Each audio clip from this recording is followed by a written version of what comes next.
ஊர்ல சடையப்பன்னா எல்லாருக்கும் ஒரு பயம். ஒருத்தங்கிட்ட எதையாவது கேட்க ஆரம்பிச்சா அத வாங்குற வரைக்கும் விடமாட்டான். அதே ஊர்ல கஞ்சன் ஒருத்தர் இருந்தாரு. அவர் பேருக்கேத்த மாதிரியே ஒரு கஞ்ச பிரபு. யாருக்கும் எதையும் கொடுக்க மாட்டாரு. ஒரு நாள் கஞ்சனோட தோட்டத்துல இருக்கிற ஒரு விசேஷமான அல்போன்சா மாம்பழத்தை எப்படியாவது திங்கணும்னு சடையப்பன் முடிவு பண்ணான். நேரா கஞ்சன் கிட்ட போய், ஐயா, உங்க தோட்டத்து அல்போன்சா மாம்பழம் தேன் மாதிரி இருக்கும்னு கேள்விப்பட்டேன். இந்தாங்க 100 ரூபாய். எனக்கு ஒரே ஒரு பழம் மட்டும் கொடுங்க. எது 100 ரூபாயா? அல்போன்சா கிலோ 1000 ரூபாய்க்கு விற்கிது. நீ எந்த காலத்தில் இருக்கிற? அந்த மாம்பழம் 1.5 கிலோ வரும். 1500 ரூபாய் கொடுத்து வாங்கிட்டு போ. என்னையா அநியாயமா இருக்கு? பகல் கொள்ளையா இருக்கு. ஒரு மாம்பழம் 1500 ரூபாயா?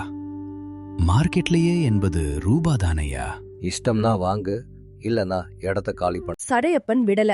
கஞ்சன் வீட்டு வாசல்லையே படுத்துக்கிட்டான்.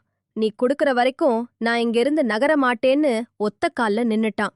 3 நாள் ஆச்சு, 5 நாள் ஆச்சு.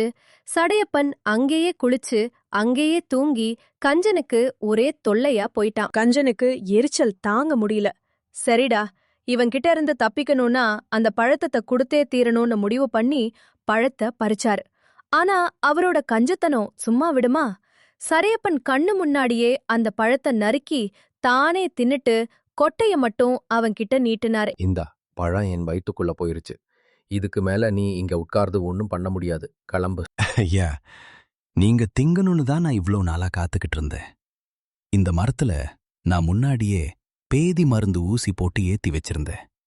இப்போ அந்த மாம்பழம் உங்க வயித்துக்குள்ள, உங்க மானம் உங்க கையில.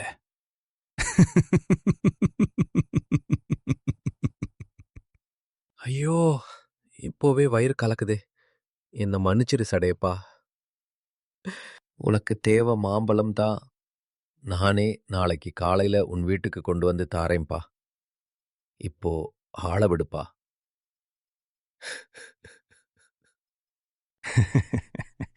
விட கண்டனுக்கு கொடா கண்டனா இருக்கலாம்.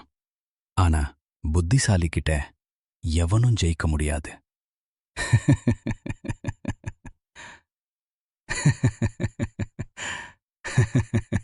அப்படின்னு சொல்லிட்டு கிளம்புனான்.